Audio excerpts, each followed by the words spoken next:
we're going to start real simple. This was my very first success when I was learning how to draw.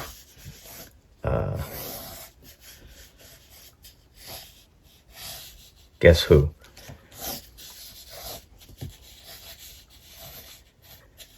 So once I got Mickey down, I knew I could do it if I just kept practicing, and that's really what it involves with any of us, that we practice. You practice your ABCs and your 1, 2, 3s, and pretty soon you got them down pat. Well, drawing, there's so much to it. There are so many different things that you can draw, and you can paint, you can draw, you can do cartoons, you can do some serious work. But this is my fun little thing, is cartooning, and I have a lot of people who like what I do. So I'm going to share it.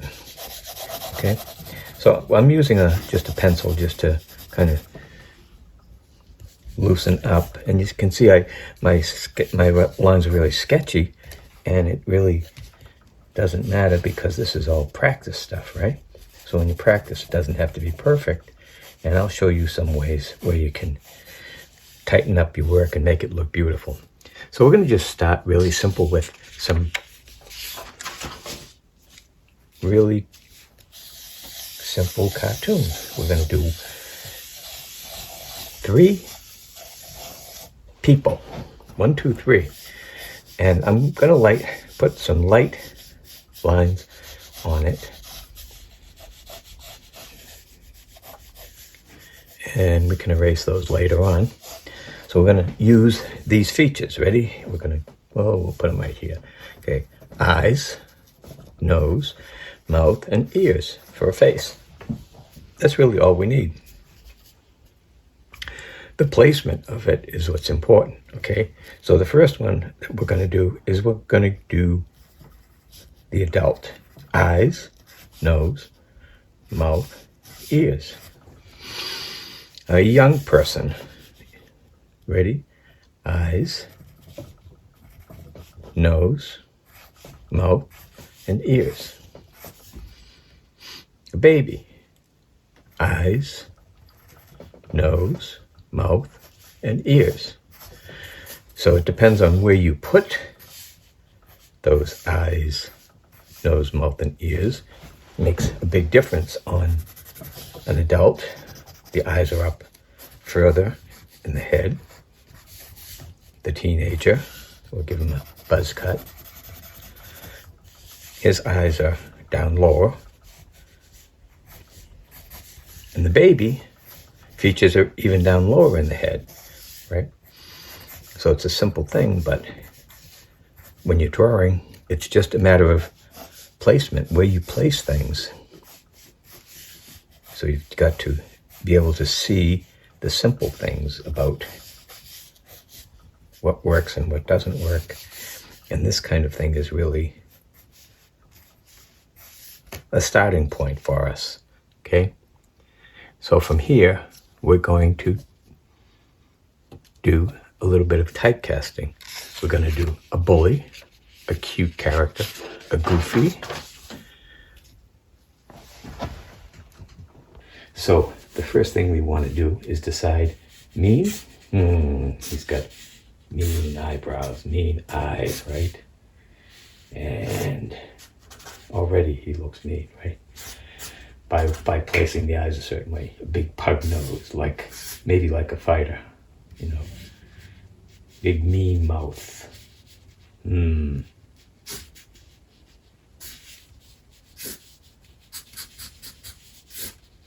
Again, you draw it over and over and over until you like what you see. And one thing that I have to say, that most people will say, well, geez, you know, you can't really copy people's stuff because that's cheating. No, cheating is when you say you did something and you really didn't do it, you know. So one of the things that I have to tell you that I use a lot of, and I actually use a lot of tracing paper, because I can change my drawing without starting all over again. So I always have a pad of tracing paper handy. And I can change this guy. So let's, instead of starting all over again, I can take a piece of tracing paper out of here. Sure.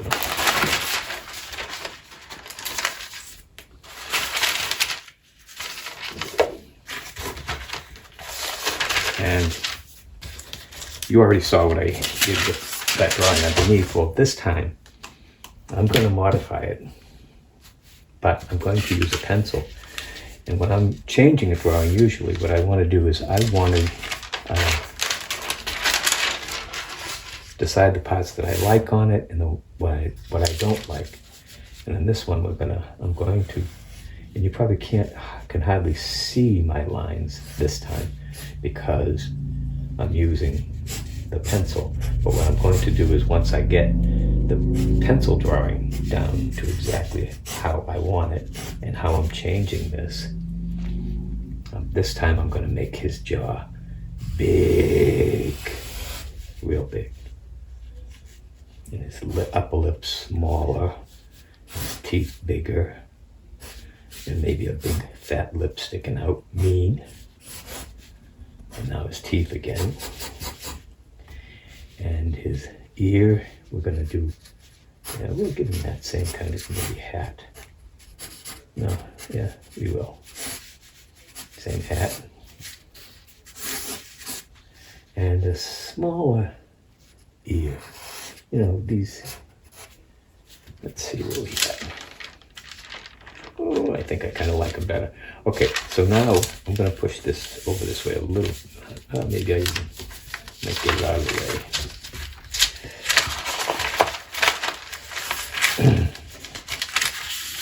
So I did what I like on this one with the pencil. And whether you can see it or not, in a minute you will, because I'm going to darken it in, okay? So, same drawing this time, and I'm going to give him eyes like that, and these eyebrows, and his nose again big, and big mean jaw, teeth, snarly face. And usually the mean guy doesn't shave very well either. Okay, so we'll give him a scraggly face with teeth. Right?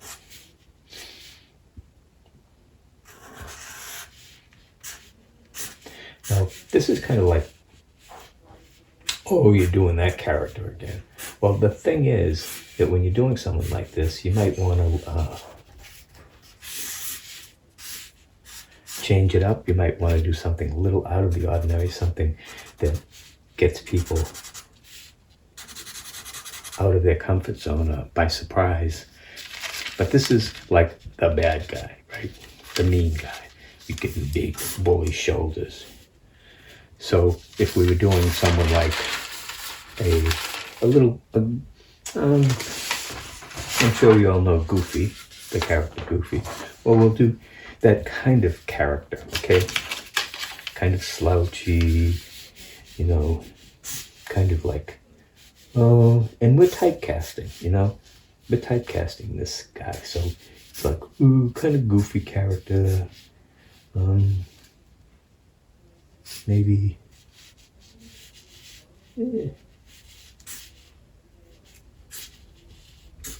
messy hair, sleepy eyes. Maybe his hair is all over the place, you know. So what I'm saying is, what we're doing is we're typecasting. And sometimes it works and sometimes it doesn't. But it's fun to try to do people. Like my fun thing is always drawing people, because people are fun. They're different. You don't know what you're going to do with them, what's going to come up with them when you're drawing them. So let's try just one more of these, and then we can what we'll do is think what we'll do is a cute character. And again, Mickey Mouse, cute character. The idea is we're going to do, let's try, and cute characters, the features are usually big eyes, like I said, and whether it was a dog, a cat, a baby, they have big eyes, cute little nose of some kind, a smiley face, someone that you want to smile with, and cute little ears, and maybe even some curly hair. Let's make it a little curly, okay?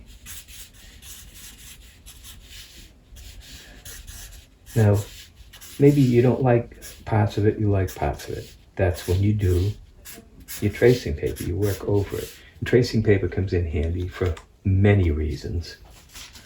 And one of the biggest ones is that when, let's see, what did we do with our little goofy guy here? Don't seem to have it handy, but here it is. Okay, this is our goofy guy that we traced. Okay, now when you have something like this and you're not sure what you like, what you don't like, one of the great things about tracing paper is we all, as artists, we all have a tendency to tilt our work, whether we're right or left-handed, we have a tendency to tilt our work that way. We tilt it right or left. So, and a lot of times when you're doing something like this, you might find things that you like and you don't like. Well, if you flip it over, it gives you a chance to look at it in a whole different light. One of my first art teachers, Alice Thelen, great artist, she would put a mirror behind my back. So when I would get up to walk away from my work, my painting, she would have that mirror there and I would look at it and say, oh, I don't like that. She said, well, now you see your mistake. You see that, you were tilting your drawing too much. You were doing something that didn't quite work. Okay, see, like this, if I had another piece of paper, I would tracing. I would trace over it again and make his jaw even bigger and make his eyes even meaner so that you can maybe even give him maybe bloodshot eyes, Maybe make him meaner looking. So just trace it over and over again, drawing. One of my favorite things in the world when I was young was going to the store and getting a big bunch of paper and knowing that I could keep drawing my pictures. And I learned over time that if you copy, you learn. It's just like your ABCs or 1, 2, 3s. If you keep doing it over and over again, you're bound to get better. One other thing is that the way you perceive your work, you always find something to fault with it. Of course you do. My own work, I find that I'm not sure if I like it. So I have someone else judge my work. So this is just my first video like. Okay, let's do some exaggerating features and some cartoon bodies. First, we'll do some exaggerating features, okay? So how about if we do someone who's all nose, okay? All nose. And a little eye, maybe some hair, a little ear. How about a mouth? They need a mouth, right? And we just do like that. So you can do something that's really silly. Let's try one with all hair. And sometimes we've seen guys like this ourselves, right? That they've got so much hair that you can hardly see their face. You know, so maybe they're there, and maybe there's a mouth underneath, some eyes, some ears, chin. So you can do some really silly stuff. And you've probably seen some of these things in cartoons, okay? We could do another one. And of course, like we do with the cute characters, is we do them with big eyes, right? Big eyes. And a little nose. And a cute mouth. And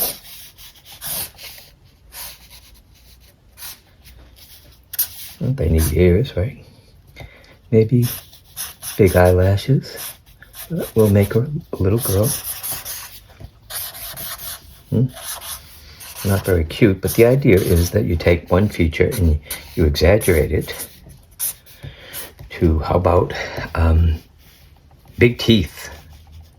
So you could do this with like a big chin, big teeth, whatever's kind of your idea, and just try it out, see if it works, because it certainly just might. It might be the next really funny cartoon, right? And that's how we develop characters, is we exaggerate them to the nth degree, you know? So you can do all kinds of fun stuff like that, okay? And one other way, something that I do sometimes, is I will take a character and we'll say this is the head, and we'll make the body this big, the whole body that big. So that could be funny in itself, right? We've got this person with this big eyes and nose and mouth and everything, but their body, and you've probably seen them around someplace in some cartoons that they just do a little body like that. I mean, yes, a little body.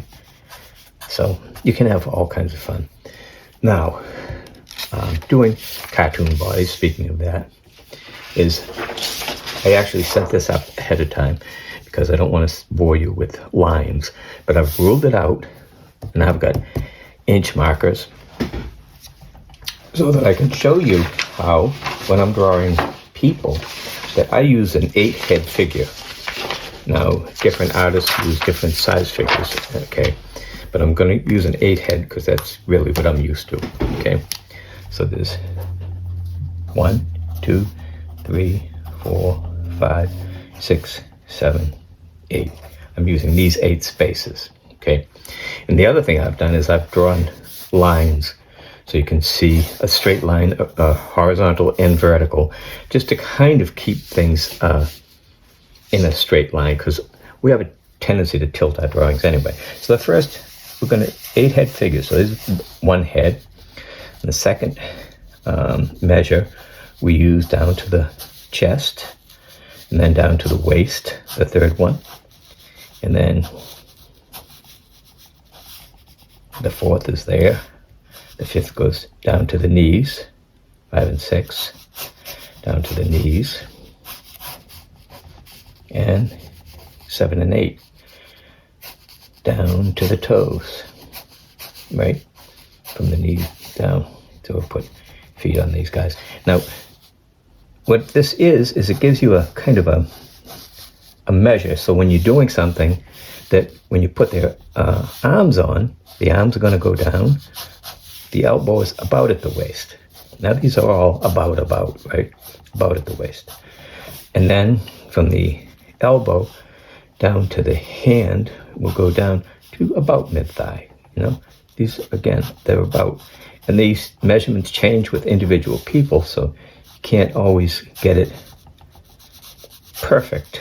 But we're not looking for perfection. We're looking for fun and for learning circumstance, right?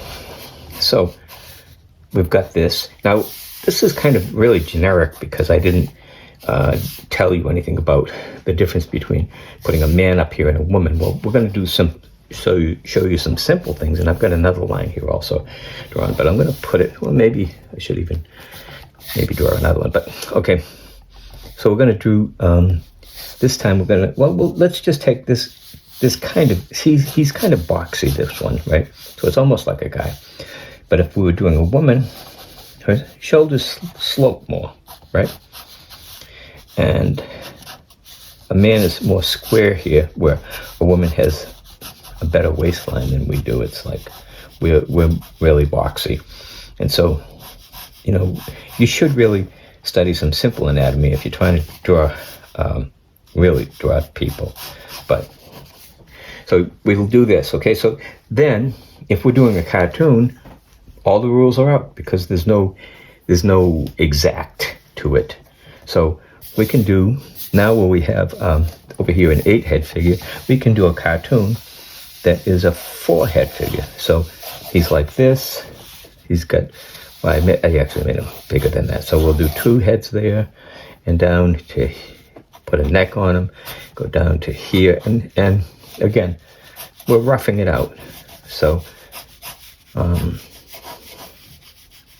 it's not exact. And in this case, it's your world. So you can make them long legs, short legs.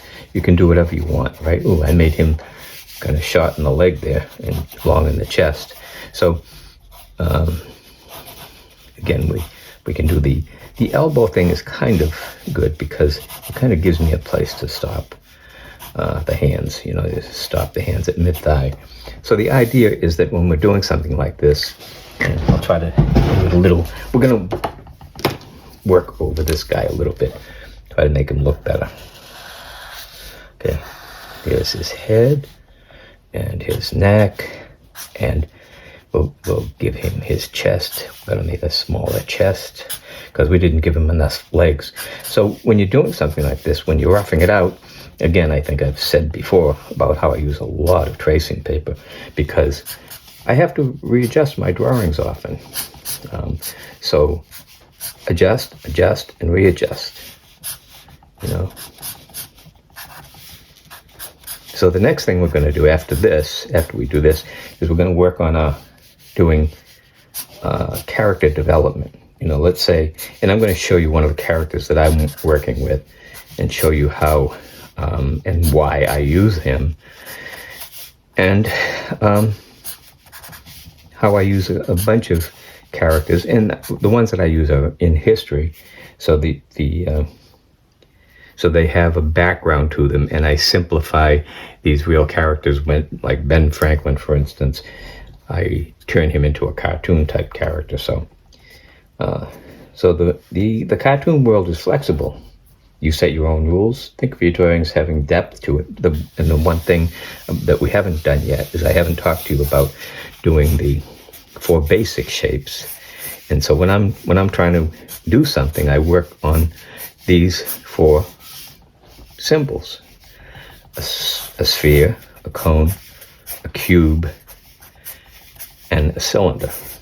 Okay, and we'll get into those when we start working on developing characters. But the biggest thing is have fun drawing, and you can draw messy like this because this is you're starting to work, and I'll show you how to transfer your work from this rough area to something really nice and clean. We're going to use, like I said, we use tracing paper, we use transfer sheets, we use a light table to redo our work, and I scan my drawings into a computer. So there's many ways that we can get our drawing to a finish point, and I'm going to show you that also. Okay, so have fun drawing.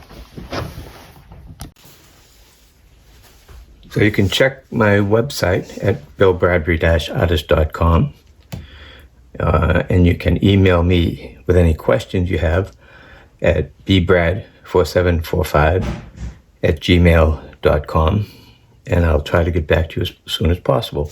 Thanks for watching.